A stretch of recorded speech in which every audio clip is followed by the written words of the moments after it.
주시면 감사하겠습니다. 오늘 말씀 제목은 지금은 깨어 기도할 때입니다 라는 제목으로 말씀을 전하려고 합니다.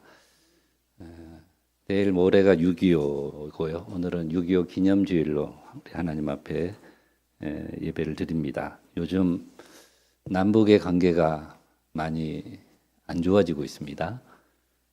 잦은 미사일 발사에다가 또 대형 풍선에 더러운 오물을 달아서 내려보내기도 하고 또 휴전선 근방에 지뢰를 설치하거나 또 장벽을 쌓기도 하고 또 최근 러시아의 푸틴 대통령과 김정은 국방위원장이 두 사람이 서로 만나는 등 우리 국민의 마음을 굉장히 불안하게 하고 있습니다.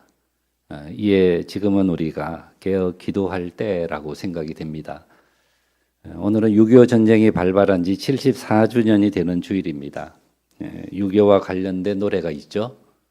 6.25에 관련된 노래가 있습니다. 이렇게 시작합니다. 아, 잊으랴 어찌 우리 이날을. 그렇습니다. 우리가 그날을 어떻게 잊어버릴 수가 있겠습니까? 당시에 우리 대한민국은 풍전등화, 바람 앞에 등잔과 같은 그런 위기의 상황이었습니다. 전쟁으로 인해 한반도는 생명의 땅이 아니라 죽음의 땅이 되어버렸습니다. 그런데 출애굽 이후의 이스라엘 역사도 보면요, 거의 진멸될 위기에 처해 있었죠. 그 이유는 이스라엘 백성들이 금송아지를 만들어서 우상을 숭배하는 큰 죄를 하나님 앞에 범했기 때문입니다. 하나님께서는 그런 이스라엘 백성들을 진멸시키겠다라고 말씀하셨습니다. 그때 모세는 하나님께 나아가 탄식하며 이스라엘 백성들의 용서를 구하면서 기도했습니다. 모든 것이 다 자기 책임이다, 내 책임이다 라고 하나님께 기도를 합니다. 출애굽기 32장 31절 말씀해 보시면 모세가 여호와께로 다시 나아가 여짜오되 슬프도소이다. 이 백성이 자기들을 위하여 금신을 만들어 싸우니 큰 죄를 범하였나이다. 그러나 이제 그들의 죄를 사하시옵소서. 그들의 죄를 사하시옵소서. 그렇지 아니하시오면 원하건대 주님이 기록하신 책에서 내 이름을 지워버려 주옵소서. 이렇게 중보의 기도를 했습니다. 이 생명을 건 모세의 기도로 말미암아 이스라엘은 진노를 면할 수 있게 되죠. 이 모세 한 사람의 기도로 인해 이스라엘이 용서를 받을 수 있었던 것처럼 오늘날 교회가 바로 역사의 중심이 되고 교회가 역사의 중심이고 그리고 우리 그리스도인들이 바로 이 역사의 책임자들이라고 할 수가 있습니다. 이 세계적인 중보 기도 사역자인 신디 제이콥스는 이 땅의 뉴스들이 그리스도인들의 성적표임을 기억해라 그랬습니다. 이 땅에 보도되는 뉴스들이 우리 그리스도인들의 성적표임을 기억하라. 그것은 자신의 중보기도가 성공했는지를 보여주는 잣대가 된다. 우리가 중보기도를 통해 이 땅을 다스리지 않는다면 지옥문이 우리를 밟고 일어설 것이다. 이렇게 말을 했습니다. 여러분 6.25는 우리 한국 교회와 대한민국을 향한 하나님의 무서운 경고였습니다. 그런 역사를 우리가 기억할 때에 그런 아픈 역사를 우리가 기억할 때에 현재를 반성하게 되고 그리고 새로운 미래를 열어갈 수가 있습니다. 약 74년 전에 일어났던 6.25 전쟁을 되새겨 봄으로써 오늘 우리 한국교회가 무엇을 해야 되는가, 어떤 일을 해야 되는가를 다시 한번 돌아보는 그런 우리 성도들이 되어야 할 것입니다. 이런 감동적인 이야기가 신문에 난 적이 있습니다. 영국에서 스피커먼이라는 분이 향년 91세로 세상을 떠났습니다. 그분은 6.25 전쟁에 참전을 했던 용사입니다. 그분이 24살 때 이등병 계급장을 달고 이 한국 전쟁에 참전을 했습니다. 1951년에 한국에 왔는데 오자마자 임진강 전투에 참전을 했습니다. 그때 그 전투에서 아군이 거의 죽고요. 겨우 몇 명만 남게 되었습니다. 여러분 그럴 때는 어떻게 해야 됩니까? 그럴 때는 빨리 후퇴를 해야죠. 그럴 때는 몇 명밖에 다 전사를 하고 몇 명 남지 않았을 때는 얼른 후퇴를 해야 되죠. 그렇게 후퇴하는 것을 가리켜서 뭐라고 표현하죠? 작전상 후퇴라고 말을 합니다. 작전상 후퇴. 하지만 여러분 그럴 때에 이 스피커먼 이병은 후퇴하지 않았습니다. 남은 병사들을 모아보니까 겨우 6명이었습니다. 그는 수류탄을 있는 대로 다 모아가지고 많은 적들을 물리쳤습니다. 수류탄도 다 소진되고 나니까 주변에 있는 맥주병까지 던지면서 결코 뒤로 물러서지 않았다고 합니다. 그는 그곳에서 부상을 당해 어쩔 수 없이 영국으로 후송을 가게 되었습니다. 근데 3개월 후 상처가 다 낫지도 않았는데 다시 한국전쟁에 가겠다고 해서 결국에 다시금 한국전쟁에 참전하게 됩니다. 이곳저곳 전쟁터를 누비다가 1953년에 6.25 전쟁이 끝나게 되죠. 그리고 그는 영국 고향으로 돌아갔습니다. 그 후에 그에 대한 이야기가 영국 엘리자베스 여왕에게 알려지게 되었고 그로 인해서 영국의 최고 훈장인 이 빅토리아 십자 훈장을 받게 되었습니다. 그가 2015년에 우리 한국을 다시 찾게 되었는데 임진강 전투 지역을 둘러보면서 이렇게 말했다고 합니다. 한국은 너무나도 감동적인 나라입니다. 한국은 너무너무 감동적인 나라입니다. 이런 한국을 위해서 싸웠다는 것이 얼마나 자랑스러운지 모릅니다. 내가 죽으면 우리 동료들이 묻힌 이곳 임진강 유역에 묻히고 싶습니다. 이렇게 말을 했다고 합니다. 또 이런 분도 있습니다. 프랑스의 군인 랄프 몽클라르 중장이 있었습니다.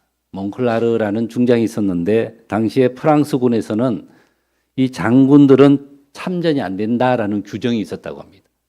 별을 단 장군들은 한국전쟁에 참전이 불가능하다. 참전하면 안 된다. 이런 규정이 정해져 있었다고 합니다. 그런데 그는 한국전쟁에 꼭 참전하고 싶어서 국방부에다가 자신의 계급을 강등시켜달라고, 자기 계급을 더 낮춰달라고 요청을 했고 결국 4계급 강등을 받아서 네 계급을 강등받아 중령으로, 장군이 아닌 중령으로 한국 전쟁에 참전을 했다고 합니다.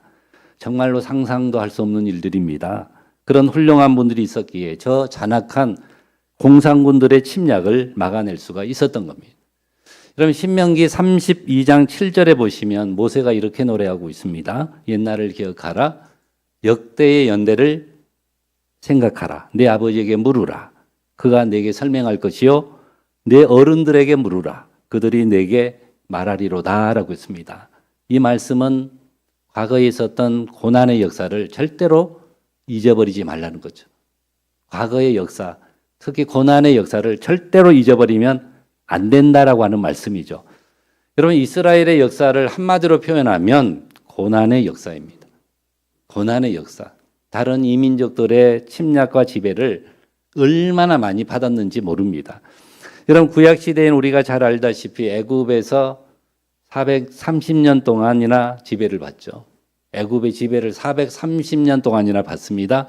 그 후 북이스라엘은 아수르에 의해서 멸망을 당하고 또 얼마 가지 않은 남유다도 바벨론에 의해 멸망을 당하여 아수르와 바벨론의 지배를 받게 됩니다.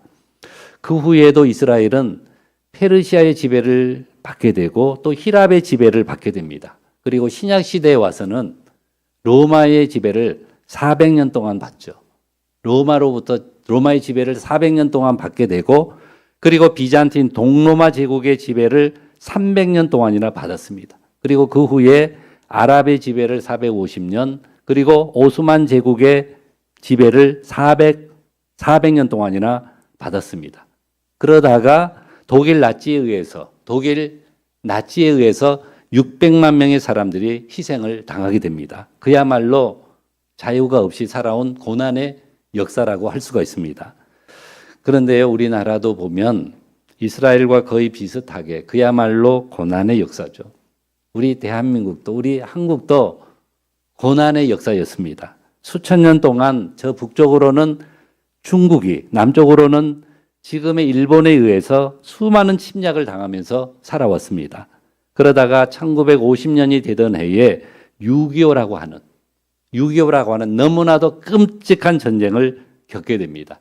이런 점에서 이스라엘과 우리나라의 역사는 닮은 점이 참으로 많다고 할 수가 있습니다. 또한 신명기 32장 7절 하반절 말씀에 보시면 내 아버지에게 물으라 그가 내게 설명할 것이요 내 어른들에게 물으라 그들이 내게 말하리로다라고 했습니다. 여러분 이스라엘 백성들은 자신들이 겪은 고난의 역사를 누구에게 가르쳤을까요? 후손들에게. 고난의 역사를 후손들에게 얼마나 철저하게 가르쳤는지 모릅니다. 그렇다면 오늘 우리도 후손들에게 지난 과거의 역사와 하나님의 은혜에 대해서 잘 설명해 줘야 됩니다. 우리 후손들에게, 우리 자녀들에게 지난 과거의 그 고난의 역사, 그 힘들었던 역사, 그리고 하나님이 베풀어 주신 은혜에 대해서 우리 후손들에게 잘 설명해 줘야 됩니다. 그럼 모두가 우리나라를 버릴 때에 오히려 하나님은 찾아오셔서 우리나라를 끌어안아 주셨습니다. 사람들은 우리를 버려도 저 강대국들은 우리나라를 버려도 하나님께서는 우리를 절대로 버리지 않으신다고 하는 사실을 6.25 전쟁을 통해서 확실하게 보여주신 것이라고 할 수가 있습니다. 오늘은 6.25 기념주의를 지키면서 지난날 이 북한의 침략과 도발을 절대로 잊어버리지 않아야 됩니다. 그와 동시에 우리 신앙의 선배들이 어떻게 했습니까?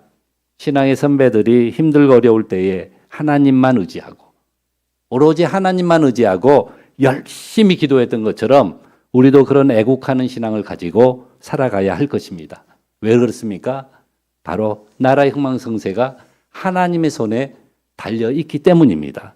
이제라도 고난의 역사를 잊어버리지 말고 그런 고난의 역사 속에서도 하나님의 은혜가 우리에게 어떻게 함께 했는가를 살펴보면서 그런 역사와 하나님의 은혜를 후손들에게 잘 가르쳐 주어서 또다시 그런 불행한 역사가 되풀이 되지 않도록 해야 할 것입니다.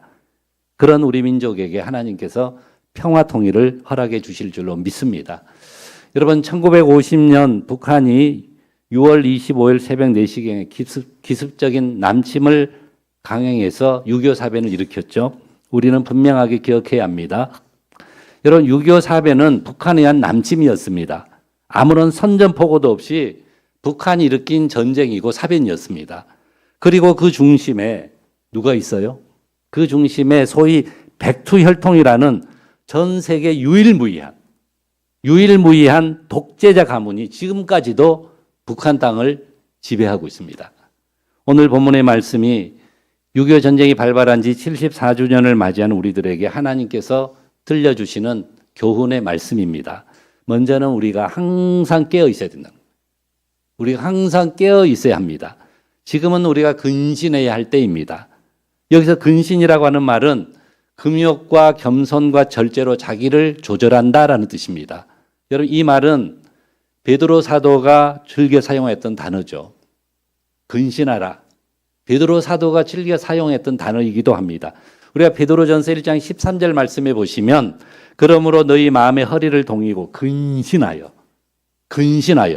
예수 그리스도께서 나타나실 때에 너에게 가져다 주실 은혜를 온전히 바랄지어다라고 했습니다.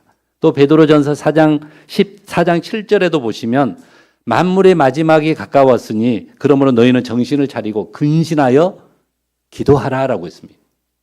지금 우리나라의 현실에서 여러분 가장 필요로 하는 교훈이 바로 근신하라 하는 말씀입니다. 지금은 정말로 우리가 깨어 기도해야 할 때입니다. 또 깨어 있다라는 말은 그래오라고 하는데 주목하여 바라본다 라는 뜻입니다. 주목하여 바라본다. 우리는 원수 마귀를 주목하여 바라보며 경계해야 됩니다. 북한의 적파 통일의 야욕과 그들의 괴계가 74년이 지난 지금까지도 전혀 바뀌지 않고 있습니다. 여러분 그들이 우리의 동족인 것은 맞지만 우리가 같은 동족인 것은 맞지만 우리가 항상 깨어 바라보고 경계해야 될 우리의 적임을 우리의 원수임을 절대로 잊어버리지 않아야 됩니다. 여러분 우는 사자같이 두루 다니며 산길자를 찾는다라고 했죠. 여러분 여기서 우는 사자라는 게 뭐예요?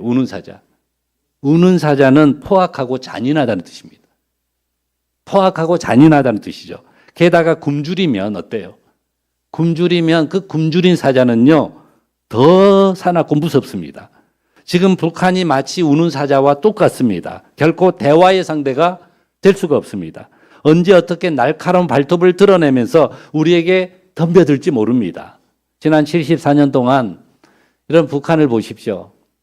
전혀 달라지지 않았고 경제적인 어려움과 식량난으로 인해 지금 더 무섭고 포악한 사자가 되어 있습니다.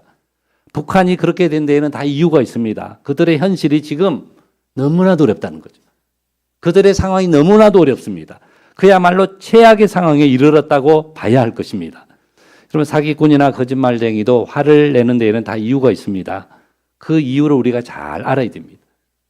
그렇게 하는 이유를 잘 분석해야 됩니다. 저는 개인적으로 저들이 우리의 평화적인 노력에 대해서 오해를 많이 하고 있다고 생각합니다.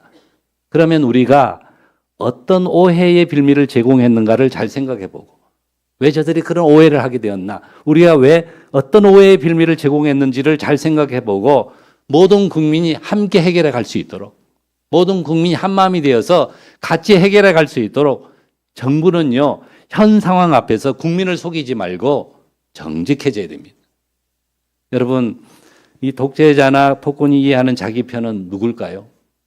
독재자나 폭군이 이해하는 자기 편은 오로지 나에게 굴복하는 사람을 의미하는 겁니다. 무조건 나에게 굴복하는 사람을 말하는 거죠. 그런데 오늘 8절 말씀해 보시면 뭐라고 말씀하고 있습니까? 근신하라, 깨어라. 너희 대적 마귀가 우는 사자같이 두루 다니며 삼킬 차를 찾나니라고 했습니다. 여러분 이 말씀 하나만 보더라도 저와 여러분 항상 깨어있는, 항상 깨어 기도하는 그런 신앙생활을 해야 할 줄로 믿습니다. 여러분 두 번째로 우리는 분단의 아픈 현실을 볼 수 있어야 됩니다. 분단의 아픈 현실을 우리는 볼 수 있어야 됩니다. 지금 우리나라는 6.25 전쟁으로 인해 완전히 둘로 쪼개진 세계 유일무이한 분단 국가죠. 그 어디에도 없는 유일한 분단 국가입니다. 그동안 평화를 위한 여러 가지 노력들을 했지요. 다양한 시도들이 있어 왔지만 여전히 양국 간에는 어때요? 그 긴 세월이 흘렀음에도 불구하고 양국 간에는 여전히 대립과 반목, 크고 작은 분쟁들이 계속해서 이어지고 있습니다. 마치 구약 성경에 나오는 이스라엘이 남북으로 갈라져서 동족끼리 전쟁을 벌이며 원수처럼 싸웠던 것처럼, 원수가 되었던 것처럼 지금 우리나라도 같은 민족끼리 서로 원수가 되어서 살아가고 있습니다. 이 오랜 기간 동안 정치적으로도 분단되었을 뿐만 아니라 문화, 경제, 사회 전반에 걸쳐서 둘로 완전히 나누어지게 되었습니다. 이런 모습들을 보면서 우리는 또다시 분단의 아픔과 비극을 경험하고 있습니다. 여러분 우리나라는 반만년의 역사를 지닌 민족이죠. 반만년의 역사를 지닌 민족이고 오랫동안 하나의 민족으로 살아온 정말로 전통이 있는 그런 민족입니다. 그런데 남과 북으로 나누어지면서 서로 간에 장벽이 생기고 남한과 북한 사이에 장벽이 생기고 미움의 골이 아주 깊어졌습니다.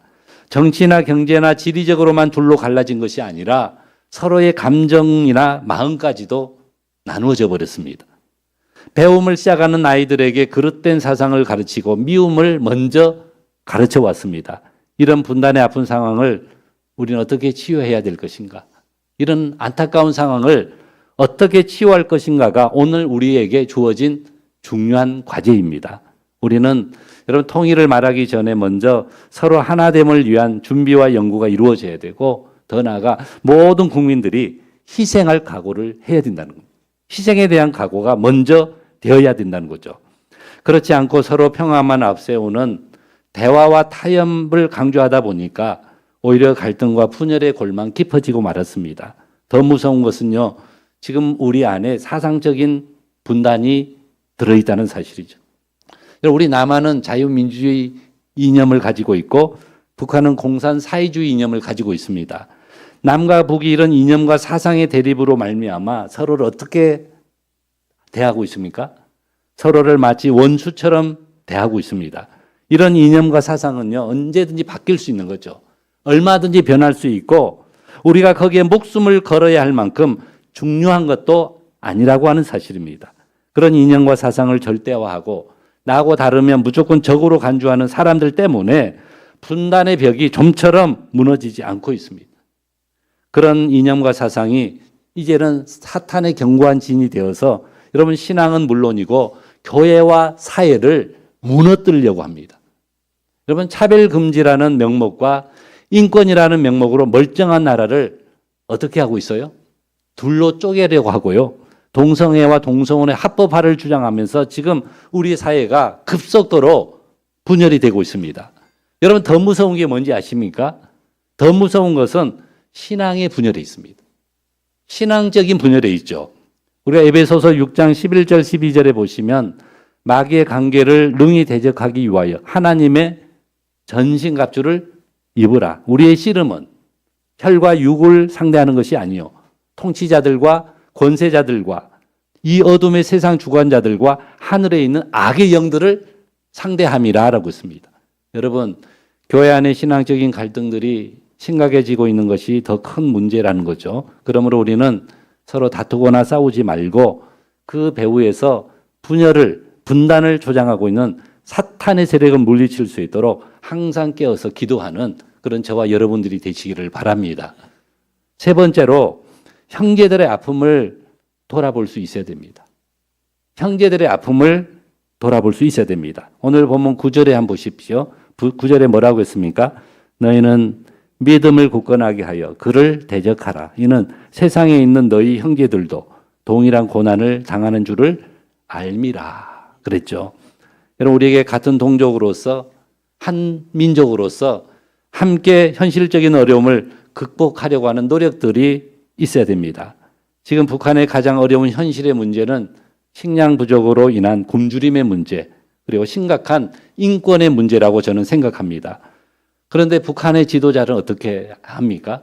북한의 지도자들은 그런 현안 문제들의 해결을 위한 노력은 안 하고요. 그런 현안 문제들의 해결을 위한 노력보다는 체제 유지를 위한 군사력을 확장하기. 그 체제를 계속 유지하기 위해서 군사력을 확장하고 무기 개발에 막대한 투자를 하고 있는 그런 안타까운 실정입니다. 그런 집권자들에 대해서는 우리가 어떻게 해야 돼요? 그런 나쁜 집권자들에 대해서는 우리가 단호하게 대항을 해야 되겠지만 그러나 북한 주민을 향한 구호의 노력과 활동은 절대로 중단되어서는 안 된다는 겁니다. 여러분 지금 우리 남한이 북한에 비해서 월등히 잘 살고 있죠. 비교가 안 될 정도로 잘 살고 있어서 아무 문제도 없는 것 같아 보이지만 여러분 우리는 겉모습만 보고 낙관해서는 안 될 때라고 저는 생각합니다. 우리는 북한 땅보다 저 북한보다 잘 사니까 우리는 아무 문제 없어 라고 그렇게 낙관해서는 안 될 때라고 저는 생각합니다. 현재 우리 현실 어때요? 지금 우리나라 형편 어떻습니까? 성적인 타락과 가정의 붕괴가 거의 도를 넘어서고 있습니다. 폭력과 따돌림으로 많은 사람들을 죽음으로 내몰고 있습니다. 교권이 심각하게 무너져 내리고 있습니다. 세계 여러 나라들이 지금 부도의 위기를 당하고 있는데 그들이 겪고 있는 경제적인 어려움이 그들이 지금 겪고 있는 그 경제적인 어려움이 지금 우리가 당면에 있는 상황들과 굉장히 비슷하다는 점에서 결코 남의 일이 아니라고 결코 그들만의 일이 아니라고 많은 전문가들이 지금 우려를 나타내고 있습니다. 여러분 정신 바짝 차리지 않으면 제2의 IMF 상황을 맞이하게 될지도 모른다고 이야기를 합니다. 그런 안타까운 일들이 일어나지 않도록 이 땅에 그런 안타까운 상황이 절대로 일어나지 않도록 우리 모두가 함께 기도하고 노력을 해야 합니다. 더 나아가 사회의 약자들과 궁핍한 사람들에게 우리는 관심을 가질 수 있어야 됩니다. 그것이 바로 나라 사랑의 방법이고 나라 사랑의 지름길이기 때문에 그렇습니다. 네 번째로 우리는 고난을 통해서 힘을 더 길러야 됩니다. 그 고난을 통해 우리 힘을 더 길러야 됩니다. 무엇보다도 믿음의 형제들이 하나님 앞에서 바르게 살아가는 경건의 훈련이 많이 필요합니다. 오늘 본문 10절에 한번 보실까요? 10절에 이렇게 말씀하죠. 모든 은혜의 하나님 곧 그리스도 안에서 너희를 부르사 자기의 영원한 영광에 들어가게 하신 이가 잠깐 고난을 당한 너희를 친히 온전하게 하시며 굳건하게 하시며 강하게 하시며 털을 견고하게 하시리라라고 말씀하셨습니다. 여러분 세계의 역사나 이스라엘 역사를 보면 죄가 관영할 때 하나님의 심판이 임하죠. 죄가 관영하면 노아 때도 그랬고요. 역사를 보면 죄가 관영할 때에 항상 하나님의 심판이 임했습니다. 여러분, 이스라엘 역사상 다윗의 시대가 가장 강성한 나라를 이루죠. 가장 강성한 그런 나라를 이루었습니다. 다윗은 블레셋, 암몬, 시돈, 에돔과 같은 나라들을 다 이스라엘에 복속시켰죠. 다 이스라엘을 복속시켰고 영토가요, 요단 건너편에서부터 유다 남쪽인 저 브엘세바까지 이르게 되었습니다. 그리고 모든 나라들이 이스라엘에 조공을 바쳤습니다. 그런데 이스라엘이 남과 북으로 나누어지죠. 남유다와 북이스라엘로 나누어지고 백성들이 우상숭배의 죄에 빠지게 되고 국력이 점점 쇠퇴해지니까 한때 종속국이었던 나라들이 독립을 하게 되죠. 종속되었던 나라들이 독립은 물론이고 오히려 그 나라들이 이스라엘을 넘보게 되었습니다. 여러분, 아람 왕 베나닷이 이스라엘의 수도 사마리아로 쳐들어오기도 했습니다. 그리고 결국 북이스라엘은 아수르에 의해서, 그리고 남유다는 바벨론에 의해서 멸망을 당하고 말았습니다. 여러분, 이렇게 나라가 분열이 되고 백성들이 타락의 길을 걷게 되면서 국력도 약해지고 결국에는 하나님의 심판을 받게 되는 것을 볼 수가 있습니다. 여러분, 지금 우리나라는 러시아나 중국이나 일본 등의 강대국들에게 둘러싸여 있습니다. 그렇죠. 또 그런 나라들이 과거에 우리나라를 직접적으로 또는 간접적으로 침략했던 그런 역사들이 있습니다. 그런 역사들을 우리가 바르게 인식하고 나라와 민족을 위해서 기도해야 됩니다. 나라 민족을 위해서 기도하면서 고난의 때일수록, 힘들 때일수록 기도함으로 우리는 더 힘을 길러야 됩니다. 우리 힘을 길러야 됩니다. 여러분, 우리는 평화의 의미를 잘 이해해야 됩니다. 여러분, 우리 성경에 나오는 평화를 샬롬이라 그러죠. 샬롬은 평안, 평강, 평화라고 번역이 되는데 이스라엘 사람들이 서로 만날 때 자연스럽게 나누는 그런 인사말이기도 합니다. 샬롬의 어근은 샬레임입니다. 샬롬은 샬레임의 어원이 샬레임인데 샬레임은 복원하다, 회복하다라는 뜻의 단어입니다. 복원하다, 회복하다라는 뜻의 단어인데 그런 회복의 결과로 말미암아 주어지는 것이 바로 샬롬이죠. 참된 평화는 회복을 통해서 우리에게 주어지는 것입니다. 여러분, 성경에서 이런 샬롬의 가장 완벽한 상태는 천지 창조에 보면 잘 나타나 있죠. 이런 샬롬의 가장 완벽한 상태, 천지 창조에 보면 잘 나타나 있습니다. 이런 하나님이 천지를 창조하신 후에 샬롬의 탄성을 질렀잖아요. 뭐라고 하셨습니까? 하나님이 보시기에 심히 좋았더라 그랬습니다. 하나님이 천지를 창조하셔 놓고 샬롬을 탄성을 질렀죠. 하나님 보실 때 너무너무 좋았다라고 했습니다. 여러분, 에덴 동산의 상태가 바로 샬롬의 상태였습니다. 그런데 아담이 죄를 범한 이후로 그런 샬롬이 깨어져 버리고 말았죠. 하나님이 처음 세상을 창조하셨던 그때의 상태로 다시 회복이 되고 복원이 되어 에덴 동산의 모습으로 다시 돌아갈 때에 진정한 샬롬이 우리에게 이루어지게 되는 겁니다. 여러분, 요한계시록에 보면 그런 상태를 뭐라고 표현하고 있습니까? 그렇게 되는 걸 뭐라고 표현해요? 새 하늘과 새 땅이라고 표현하고 있죠. 여러분, 참된 평화는 하나님의 전능하심과 권세에 의해서 이루어집니다. 불의와 타협하거나 대화를 해서는요, 절대로 평화가 이루어질 수 없습니다. 우리 대한민국, 이 한반도 땅에 진정한 평화가 이루어지기 위해서는요, 우리 모두의 마음이 하나가 되어야 됩니다. 그리고 우리가 힘을 더 길러야 됩니다. 악에 대해서 우리가 더 단호해져야 됩니다. 어떤 악도 우리가 용납해서는 안 되죠. 우리가 악을 물리쳐야만 우리에게 진정으로 샬롬이 이루어지게 됩니다. 하나님이 주신 고난과 연단을 통해서 우리가 더 힘을 길러서 진정한 평화 통일을 이루어야 됩니다. 이에 모든 은혜의 하나님 곧 그리스도 안에서 너희를 부르사 자기의 영원한 영광에 들어가게 하신 이가 잠깐 고난을 당한 너희를 어떻게 하신다고요? 친히 온전하게 하시며 굳건하게 하시며 강하게 하시며 털을 견고하게 하시리라 라고 했습니다. 여러분, 오늘 말씀을 마치겠습니다. 6.25 전쟁 74주년을 맞이하면서 우는 사자와 같은 저 북한 땅을 우리가 바르게 바라보고 분단의 현실을 놓고 우리가 기도하며 또 형제들의 아픔을 함께 나누며 다양하게 주어지는 고난을 통해 우리가 힘을 더 길렀어. 우리가 지금보다 더 힘을 길러서 진정한 평화 통일을 이루기 위해서 항상 깨어 기도하는 그런 저와 여러분들, 우리 성도님들이 다 되시기를 주님의 이름으로 간절히 축원합니다.